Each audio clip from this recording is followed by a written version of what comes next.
Hi guys, welcome back to Vanilla and Vinegar. Today we're talking how to use your manual for the best advantage for doll photography.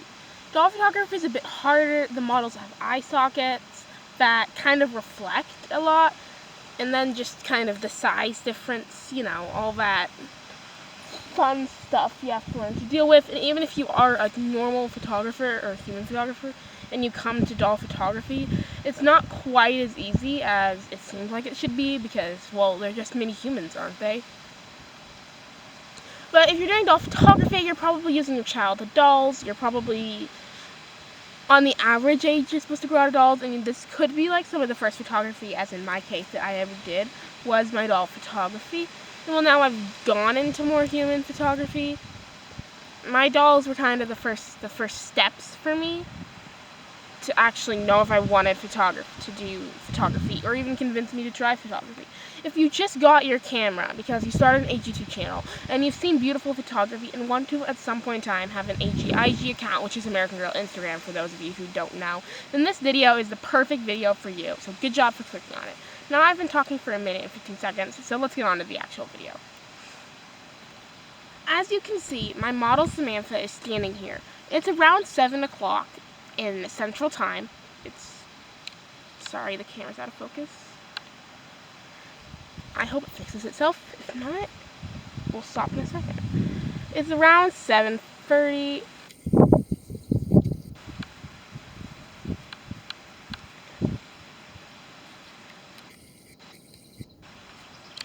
Central Time, and this is what my image looks like right now. I am on manual mode in my camera, and I'll talk more about what manual mode is. I'll switch my camera to auto for a picture that I'll show you in a second.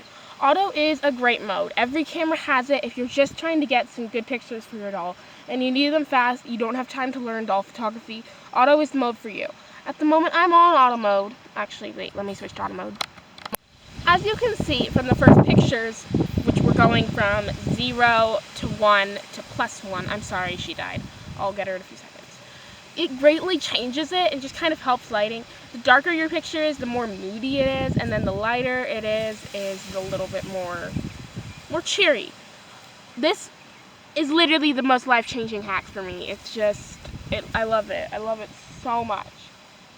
I'll go fix her though.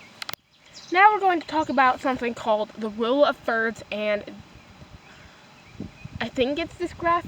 I'm not quite sure. Anyway, the disc graph, I'll show you a picture here in a few seconds. It's kind of like a gray bar graph.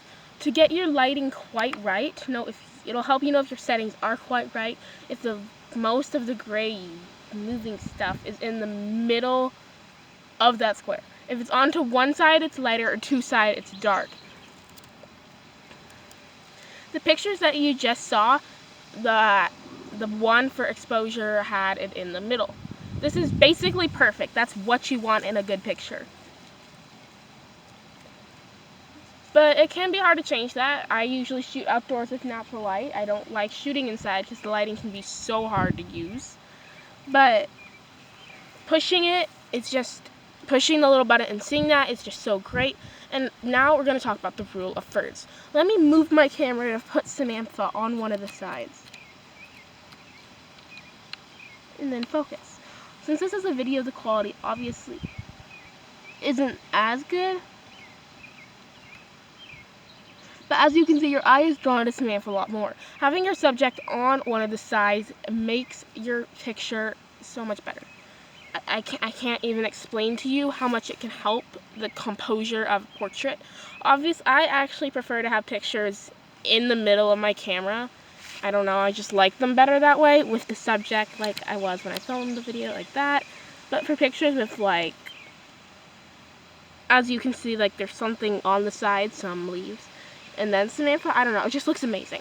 Heart Forever and Always, the creator of HENDM, the American Girl Doll Photo Challenge that we've all heard of, loves the rule of thirds. She loves how it helps the camera to be better. And again, if I push my button twice, the rule of thirds grid will show up. I'll show you a picture of that and then the graph thing here in a second. The last thing you need to know for doll photography is editing. My favorite editor is Pixlr. It's just so amazing. It's free. Do I really need to say more? But it allows you to do so much more. I would love to invest in Photoshop. I'm trying to get my own small photography business for humans going, but like obviously that can be slow to get enough business to actually invest in something like Adobe Photoshop. But you know, I'm working on it. Pixlr works so great.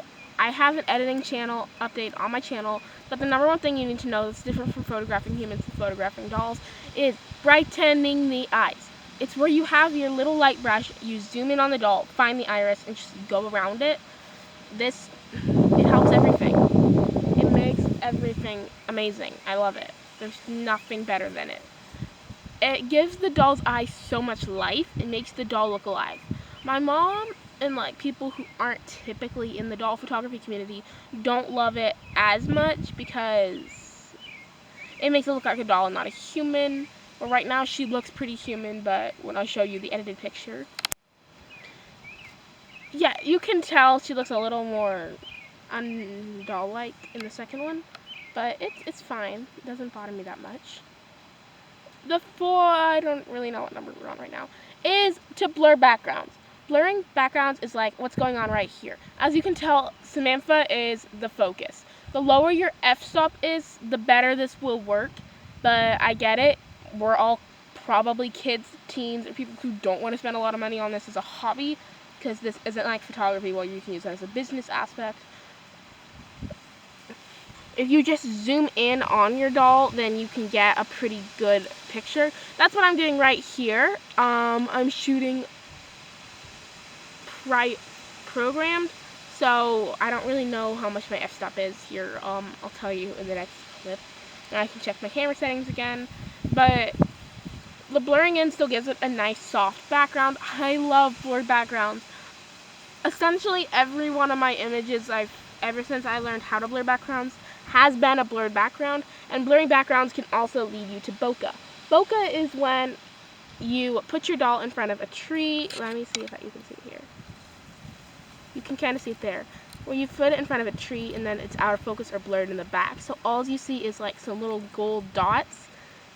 It just focused, but it's amazing. It's literally the best thing ever. Well, my camera struggles with focusing itself. I love it. Typically the golden hour, which is around 9 o'clock in the summer, 8:30-ish, is a good time to start a shoot if you want to be done by the time the golden hour is no longer good. Or really early in the mornings, like around 7 is the best time in the summer. The golden hour is just when the sun is setting. The light is just pretty. It's golden, obviously. Like, look at that gold light. So beautiful in photos. I've kind of just rambled on now, so let me just close this video up. If you want to see more of my doll photography, head over to my Instagram, vanilla_vinegar, which is where you can see pictures of my dolls. I post literally every day, and then stuff on my story all the time. I love the Instagram community. It's so great, and I just love it. Obviously, go Google how to use your camera manual to get a lot more tips and info. This is just kind of a short little basis of like 10 minutes of what you need to do for a doll, since so much stuff works so different. I don't think a lot of this was completely different, but it is a real struggle, okay? I've started shooting humans. Well, like the face thing is just so different. If you watch to this end, then please tell me what your favorite Disney princess is, just like so I know how many people have watched to the end. And thank you so much for watching. Bye.